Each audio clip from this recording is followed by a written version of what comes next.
जादुई मटर की फसल। मोहनपुर गांव में तुकीराम नाम का एक गरीब किसान रहता था। वो अपनी बीवी राधा और एक छोटे बेटे के साथ रहता था। धन संपत्ति के नाम पर उसके पास एक छोटा सा खेत था, जहां वह मटर की खेती किया करता था। तुकीराम हर सुबह हल लेकर खेत की तरफ निकल जाता था। खेती से जो कुछ भी फसल होती थी, उसे वह शाम में बेचकर जैसे तैसे अपना गुजारा करता था। दूसरी तरफ तुकीराम के घर के बगल में कालूराम का घर था। वह एक चरवाहा था। कालूराम के पास 2 बकरियां थी, जिससे वह कमाई करता था। कालूराम बड़ा धूर्त और आलसी आदमी था। अपनी आलस की वजह से कालूराम ने अपने खेत को बर्बाद कर दिया था, इसलिए वह तुकीराम की मेहनत से जलता था। तुकीराम के खेत में उगी फसल को देखकर कालूराम को खूब जलन होती थी, इसलिए धूर्त कालूराम हर रात में चुपके से अपनी दोनों बकरियों को उसके खेत में छोड़ आता था। रात भर में बकरियां मटर की फसल को खाकर खराब कर देती थी।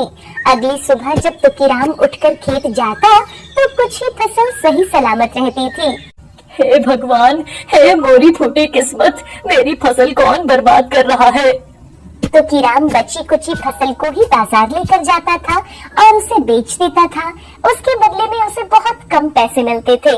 दूसरी तरफ कालूराम को ये सब देखकर बहुत खुशी होती थी। वो हर रात अपनी बकरियों के लिए चारे का इंतजाम तुकीराम के खेत से ही कर दिया करता था। इस तुकीराम के बच्चे को कभी भी पता नहीं चलेगा कि उसके मटर कौन खा जाता है। दिन ऐसे ही बीतते जाते हैं। फसल कम होने के कारण तुकीराम की गरीबी बढ़ती जाती है। एक दिन तुकीराम के घर में बस एक दिन का ही राशन बचा है। अगर कल सुबह अच्छी कमाई नहीं हुई तो खाने के भी लाले पड़ जाएंगे। राधा, भगवान जाने हमारे खेत पर किसकी बुरी नजर है। अभी जो कुछ भी है उसे पका लो, कल से मैं कुछ देखता हूँ। इतना सुनकर राधा घर में बचे कुचे राशन से खाना बना देती है। जैसे ही वे सब खाने के लिए बैठते हैं कि तभी उसके दरवाजे पर खटखटाने की आवाज आती है। तुकीराम उठकर दरवाजे के पास जाता है तो वो देखता है धूल से सनी फटे चिटे कपड़े पहने हुए एक गरीब बुढ़िया वहाँ खड़ी थी। बेटा, एक गिलास पानी पिला दो, बहुत प्यास लगी है। तुकीराम उस बूढ़ी अम्मा की बात सुनकर घर के अंदर आ जाता है और पानी लेकर आता है। बूढ़ी अम्मा पानी पी लेती है। उसके बाद वो कहती है, बेटा, अगर तुम्हारे घर में कुछ है तो इस गरीब बुढ़िया को एक सूखी रोटी ही दे दे, भूख से चला भी नहीं जा रहा है। ये सुनकर तुकीराम को उस बुढ़िया पर बहुत दया आती है। वो उस बुढ़िया को प्रेम से अपने घर के अंदर ले आता है और अपने लिए परोसी गई थाली उस बुढ़िया को दे देता है। बूढ़ी अम्मा प्यार से भरपेट खाना खाती है। खाना खाने के बाद बूढ़ी अम्मा बहुत खुश हो जाती है। वह तुकीराम और उसकी पत्नी को खूब आशीर्वाद देकर उस घर से चली जाती है। उधर तुकीराम और उसकी पत्नी भूखे ही रह जाते हैं। तुकीराम कहता है, राधा, जो कुछ भी बचा है मुन्ने को भरपेट खिला दो, मैं एक बार खेत देख कर आता हूँ। तुकीराम खेत में जाकर मटर की फसल को एक बार देख आता है। फसल बर्बाद होने के कारण खेत के थोड़े ही हिस्से पर फसल उगी रहती है। वह निराश होकर घर आता है और सो जाता है। अगली सुबह तुकीराम हर रोज की तरह खेत जाता है। जैसे ही वो वहाँ पहुँचता है कि खेत देखकर उसके होश उड़ जाते हैं। पूरे खेत में मटर की हरी भरी फसल लहराती रहती है। ये देखकर तुकीराम खुशी से उछल पड़ता है। वह खुशी के मारे नाचने लगता है। भगवान, ये तो चमत्कार ही हो गया। ऐसी फसल तो आज तक इस खेत में नहीं उगी। उस दिन वो सारे फसल की कटाई करके उसे बाजार में बेचकर अच्छी कमाई करता है और घर आ जाता है। दूसरी तरफ कालूराम को ये सब देखकर भरोसा नहीं होता। वह मन में सोचता है, अरे मैं तो बकरियां छोड़ आया था, फिर इस तुकीराम की फसल बच कैसे गई। कालूराम तुकीराम की खुशी देख देख कर परेशान होने लगता है। दूसरी तरफ तुकीराम का खेत हर सुबह अपने आप मटर की फसल से भर जाता है।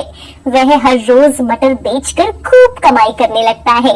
कालूराम हर रोज की तरह रात के अंधेरे में अपनी दोनों बकरियों को तुकीराम के खेत में छोड़ देता है। इसके बाद वह अपने खेत में टहलने लगता है। तभी अचानक से उस खेत के बीच से बहुत तेज रोशनी होती है। उस रोशनी को देखकर कालूराम डर जाता है और थोड़ा पीछे छिपकर देखने लगता है। वह रोशनी धीरे धीरे कम होती है और उस जगह एक सुंदर सी परी आ जाती है। वह परी अपनी जादुई छड़ी घुमाती है कि तभी उस छड़ी से गोल गोल मटर के दाने निकलने लगते हैं। वो सभी दाने हवा में उड़ते हुए पूरे खेत में फैल जाते हैं और देखते ही देखते जमीन के अंदर चले जाते हैं। उनकी जगह पर खूब सारे मटर के दानों से भरी लताएं उगाती हैं। उन फसलों के बीच वह परी खुशी से नाचने लगती है। ये सब देखकर कालूराम को अपनी आंखों पर भरोसा ही नहीं होता। उसके मन में लालच आ जाता है। वह परी से छिपकर उसकी छड़ी चुराने का मन बना लेता है। परी अपने नाच में मगन थी कि तभी कालूराम खेत के बीचों बीच आ जाता है और वहाँ रखी जादुई छड़ी को लेने की कोशिश करता है कि तभी वो छड़ी उड़कर परी के हाथ में चली जाती है। कालूराम की हरकत देख परी काफी गुस्से में आ जाती है। वह कालूराम के बारे में जादुई शक्ति से सब जान जाती है। अच्छा, तो वो धूर्त तो ही है जो भोले भाले तुकीराम की फसल बर्बाद करता है। तुझे मैं जादू से पत्थर बना दूंगी। परी मंत्र पढ़कर उसे पत्थर बना देती है। उस रात न जाने तुकीराम भी अपनी मटर की फसल की सच्चाई देखने के लिए खेत पहुंचता है। वह परी को ये सब करते हुए देख लेता है। मैंने सब देख लिया है जादुई परी, तुम्हारा बहुत बहुत शुक्रिया। तुमने मुझ गरीब के सोने खेत को भरकर मेरे सारे संकट ही दूर कर दिए। पर कालूराम मेरा पड़ोसी है, उसे माफ कर दो। आप उसे पहले जैसा फिर से बना दो। परी तुकीराम के भोलेपन से बहुत खुश हो जाती है। वह कालूराम को पहले जैसा बना देती है। कालूराम अपनी गलती पर पछतावा करते हुए दोनों से माफी मांगता है और अपनी बकरियों को लेकर वहाँ से चला जाता है। इधर परी अपनी बुढ़िया बनने वाली बात तुकीराम को बताती है और कहती है, तुकीराम, तुम एक बहुत अच्छे इंसान हो। मैं तुम्हारी परीक्षा ले रही थी। तुम दयावान हो। मैं तुम्हें जादुई मटर के दानों से भरी ये पोटली दे रही हूँ। ये कभी खत्म नहीं होगी और इससे तुम मनचाही खेती कर सकते हो। तुकीराम को थैली देकर परी गायब हो जाती है। तुकीराम के जीवन से अब सारे संकट खत्म हो जाते हैं और वह खुशी खुशी अपने बीवी बच्चों के साथ रहने लगता है। जादुई लीची का पेड़। एक बार की बात है, मोहन नाम का एक गरीब लकड़हारा था जो एक छोटे से गांव में रहता था। उसको अपने और अपने परिवार के लिए रोजी रोटी कमाने के लिए हर दिन बड़ी मेहनत करनी पड़ती थी, लेकिन अपने सर्वोत्तम प्रयासों के बाद वो मुश्किलों से ही गुजारा कर पाता था।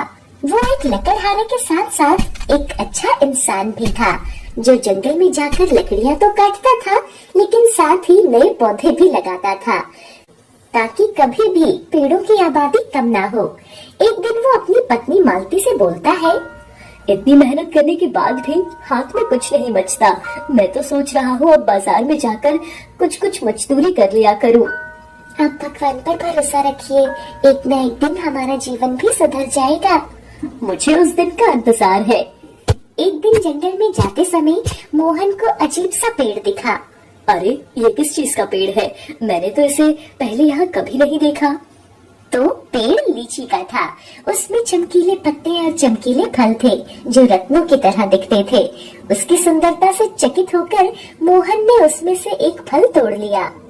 जैसे ही उसने फल को चबाया, मोहन ने महसूस किया कि ये ना तो केवल स्वादिष्ट था बल्कि उसमें जादुई शक्तियाँ भी थी। प्रत्येक काटने के साथ उसकी भूख गायब हो गई और पहले से कहीं ज्यादा मजबूत और खुश महसूस कर रहा था। अरे, ये तो बहुत ही अद्भुत फल है। इसे खाते ही शरीर में एक ऊर्जा सी आ गई है। क्यों ना मैं इन्हें बाजार में बेच दूं, कुछ पैसे भी मिल जाएंगे। मोहन उस पेड़ से बहुत सारे फल तोड़ लेता है और उसे एक कपड़े में बांधकर बाजार ले जाता है। बाजार जाकर वो एक फल वाले के पास जाता है। हरिया भैया, मैं कुछ फल लाया हूँ, आप खरीदोगे क्या?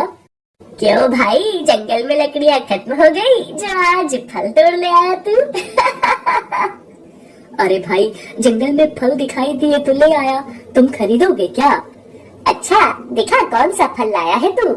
मोहन कपड़े की गठरी खोलता है। अरे ये तो लीची है। लीची? मैंने तो आज से पहले ये फल कभी खाया ही नहीं था, लेकिन ये बहुत ही स्वादिष्ट है। चल ठीक है, सीजन की शुरुआत में ही तो इसे ले आया। हरिया मोहन को लीची के पैसे दे देता है और मोहन उस पैसे से घर के लिए राशन का सामान ले जाता है। अच्छा हुआ आप राशन ले आए, घर में खाने के लिए कुछ भी नहीं था।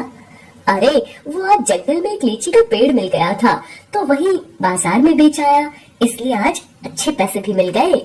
क्या उस पर और भी लीचियाँ बची हुई है? हाँ, थोड़ी सी लगी होगी, ज्यादातर तो मैंने तोड़ ही ली थी। काश उसकी लीचियाँ बहुत सारी होती तो हमारी कुछ और दिन अच्छी कमाई हो जाती। और वो सब खाना खाकर सो जाते हैं।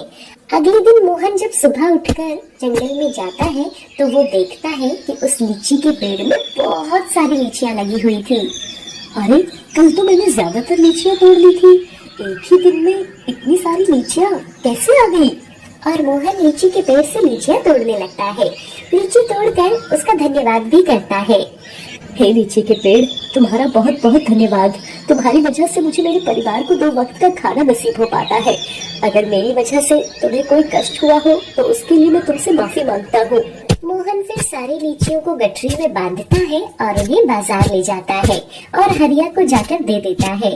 लो हरिया भैया, मैं आज फिर से लीचियाँ ले आया हूँ। हरिया सोचता है, आज इसे ज्यादा पैसे नहीं दूंगा, इससे सस्ते में खरीदूंगा। ये तो बस जंगल से तोड़कर ही तो लाता है। और हरिया उसे थोड़े पैसे दे देता है। अरे भैया, कल तो आपने मुझे 500 रुपए दिए थे, आज बस 200 रुपए। अरे कल की तेरी सारी लीचियाँ बड़ी बड़ी खराब हो गई, किसी ने भी नहीं खरीदी। मुझे तो कल तेरी वजह से बहुत घाटा हुआ है। अब मैं इनके बस 200 रुपए ही दे सकता हूँ। लेने हैं तो ले लो, वरना अपनी ये लीचियाँ उठाकर कहीं और बेच दो। नहीं हरिया भैया, ये आप ही रख लो। और मोहन उदास होकर वहाँ से चला जाता है। आज जाकर कुछ लकड़ियाँ काट लेता हूँ, 200 रुपए में घर कैसे चलेगा? ऐसा सोचकर मोहन अपनी कुल्हाड़ी लेकर जंगल में वापस आ जाता है। जाते हुए वो रास्ते में देखता है कि उसे वो लीची का पेड़ लीचियों से भरा हुआ मिलता है। अरे ये कैसे हो सकता है? सुबह ही तो मैंने इतनी सारी लीचियाँ तोड़ी थी, ये इतनी जल्दी इसमें इतनी सारी लीचियाँ फिर से कहाँ से आ गई? तभी उसे एक आवाज सुनाई देती है। मैं एक जादुई लीची का पेड़ हूँ, मेरी लीचियाँ कभी खत्म नहीं होंगी, तुम जितनी चाहे लीचियाँ तोड़ सकते हो। तुम बोल सकती हो? मुझे तो अपनी आंखों पर यकीन ही नहीं हो रहा है। तुमने अपना घर चलाने के लिए जितने पेड़ काटे हैं उससे कहीं ज्यादा तुमने पेड़ लगाए हैं। मैं तुम्हारे इन्हीं कर्मों का फल हूँ।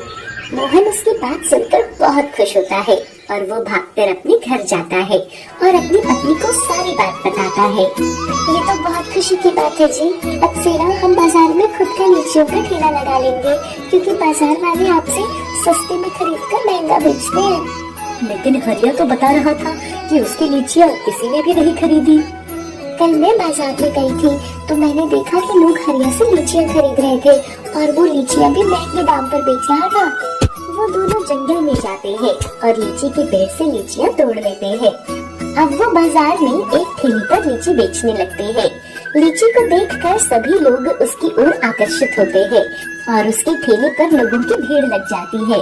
कुछ ही देर में उसकी सारी लीचियाँ बिक जाती है। जो भी लोग उससे लीची लेते हैं और खाते हैं तो वो खुद में एक बहुत अच्छी ऊर्जा महसूस करते हैं, जिस कारण अब रोज मोहन की ठेली पर लोगों की भीड़ लगी रहती थी। उसकी सफलता देख हरिया को उस पर बहुत ईर्ष्या होती है। इस लकड़हारे की वजह से तो मेरी पूरी दुकानदारी ही खराब हो गई है। मुझे जल्द ही इसका कुछ न कुछ करना होगा।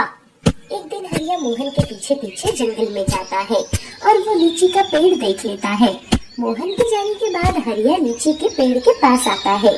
तो ये है वो पेड़ जिसने मोहन को मालामाल कर दिया। मैं अभी इस पेड़ को काट देता हूँ, फिर वो मोहन कभी लीची नहीं बेच पाएगा। और हरिया एक कुल्हाड़ी से उस लीची के पेड़ पर वार करता है। ऐसा करते ही उसे बहुत तेज करंट का झटका लगता है और वो वहीं बेहोश हो जाता है। उसकी जब आंखें खुलती है तो वो खुद को मोहन के घर में पाता है। अरे हरिया भैया, आप ठीक तो हो ना? आपके साथ जंगल में क्या हुआ जो आप बेहोश हो गए? हरिया मोहन को सारी बात बताता है और अपने किए की माफी मांगता है। फिर वो वहाँ से अपने घर चला जाता है। अब मोहन जादुई लीची की वजह से एक अमीर इंसान बन गया था और वो अपने परिवार के साथ बहुत ही सुखी जीवन व्यतीत करने लगता है।